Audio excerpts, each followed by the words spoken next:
Okay, so we need to get something out of the way first before we dig into the violence in this country, the Democrat Party, the insanity, and all these other things. But it hurts to say what I'm about to say, but it's true.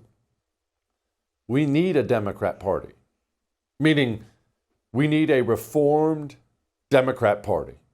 We need an opposition party of some kind that is sane, still loves America, all these things. We need one, and we don't have one. It is difficult for me to see how the United States of America can hold together long term as long as the Democrat Party remains the anti-American party. It's just very difficult to figure out how we could make that work when you share a country with 30%, 40%, pick your number, of people who want to burn it down. It doesn't work.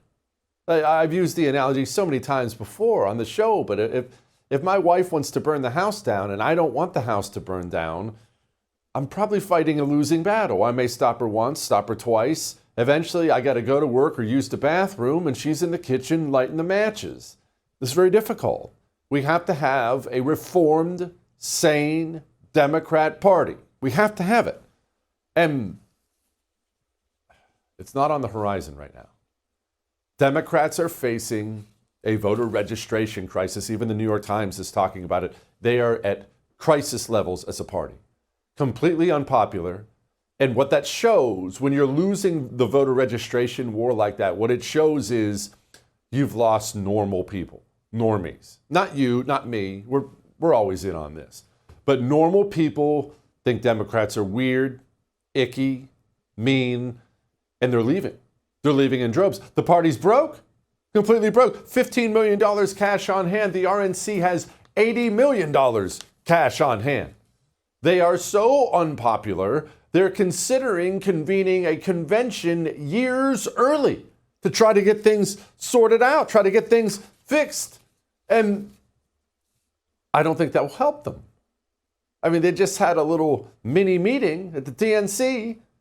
And keep in mind, I just want to stress this again, that you and I, we are the front line of winning elections. We are the activists. We're the ones who run for office. We donate. We matter. But it's not our votes that win elections. I already know who I'm voting for in 2028, and so do you. It's the normies. It's the norms. They win elections. They'll vote this way one year and this way one year. They're not necessarily political, but what do you think normal people think when they see this? Lindy Somek, who is from the Saginaw Ojibwe Nation, and she's going to deliver our land acknowledgement today. Lindy.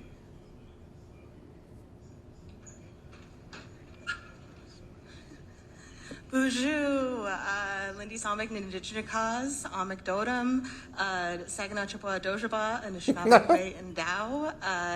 Good morning, DNC members, friends, and relatives. Let's talk about the land for a second. The DNC acknowledges and honors the Dakota Oyate, the Dakota people, who are the original stewards of the lands and waters of Minneapolis. The Dakota cared for the lands, lakes, and the Wapatonka, the Great River, the Mississippi River, for thousands of years before colonization. This land was not claimed or traded. It's a part of a history of broken treaties and promises. And in many ways, we still live in a system built to suppress Indigenous peoples' cultural and spiritual history. Yeah, that's weird. It's not only just horrible and suicidal to have as a country, but it's weird. And they can't bring people in. In fact, now, probably even worse, the Democrat brand is pro-crime. And Democrats can whine about that all they want. They can point fingers about that all they want. But people, even normies, have eyes, and they can tell Democrats are the pro-crime party. And as soon as they get a hold of a microphone and say things like this, it just confirms these beliefs. Issues voters care about. Where does Trump go? Migrant crime, carjackings, the really lurid, awful stuff that is a crazy, crazy visual. Don't take the bait, because most Americans are more worried about how are we going to address mental health issues, the visible homelessness that we see on streets, and how do we deal with mental health and other issues that drive the sort of random incidents that scare all of us. That's what you should be talking about. That's where you should be focused. Don't take the bait in talking about migrant crime or carjackings or the things that actually don't matter to that many Americans. And then go to the Carjackings don't matter.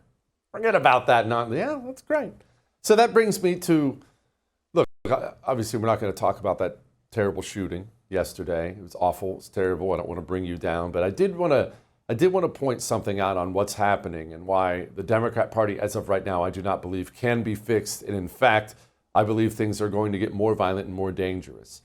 Here was Minneapolis Mayor Jacob Frey after all that. Don't just say this is about thoughts and prayers right now. These kids were literally praying.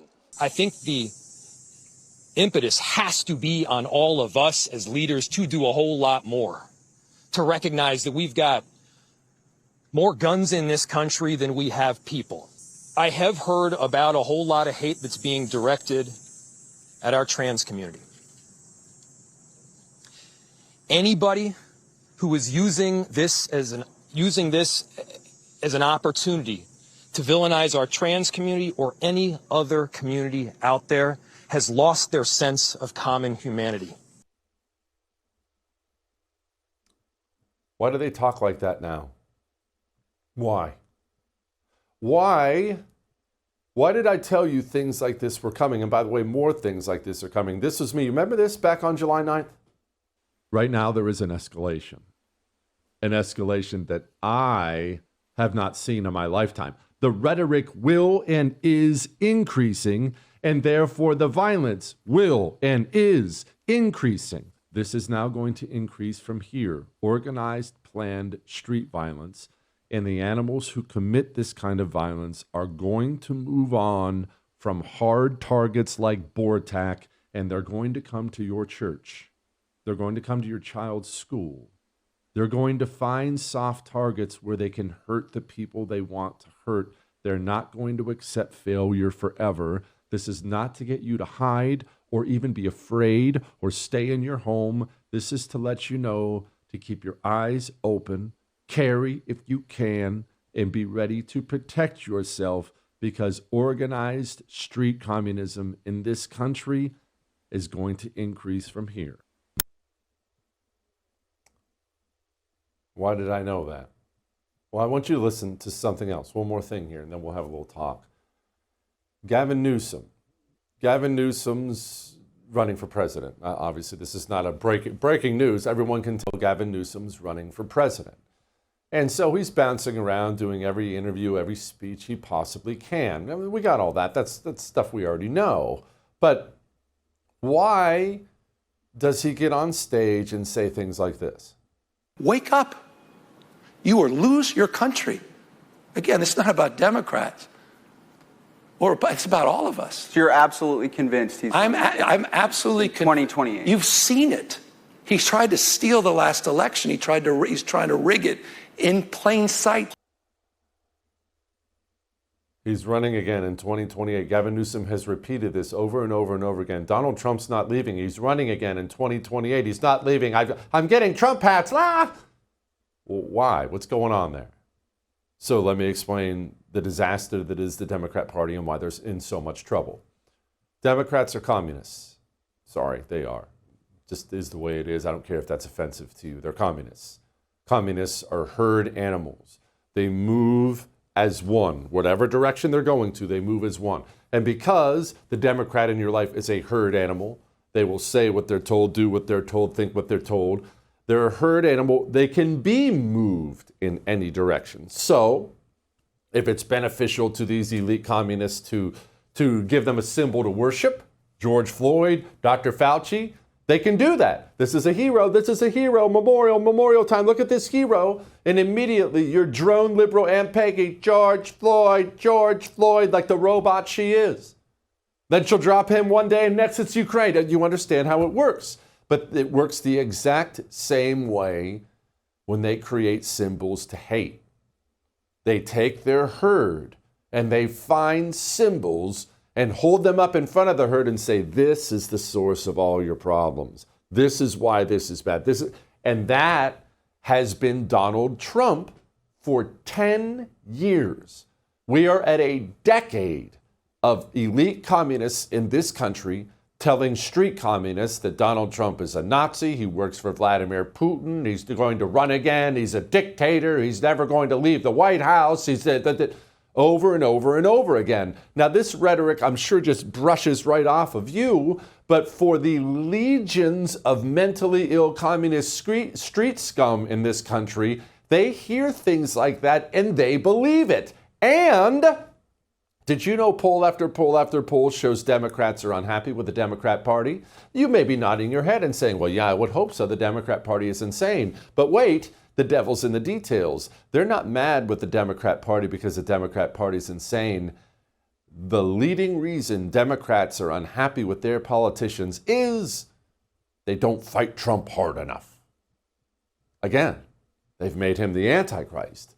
As a result, guys like Gavin Newsom, who want to be president, he has to throw them red meat by saying the most absurd, insane, not even close to accurate things. That's what he has to do to become the nominee. The problem is he gives the speeches because that's what the street animals want to hear, but the street animals hear the speeches, believe the speeches, and all it takes is one deranged lunatic to go do something violent.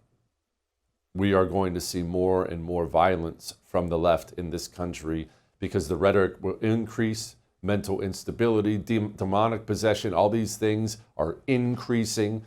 More rhetoric, more demonic possession, more pharmaceuticals, more violence. Let me again encourage you. Check out your child's school for security. Check out your church for security. This was not the last one.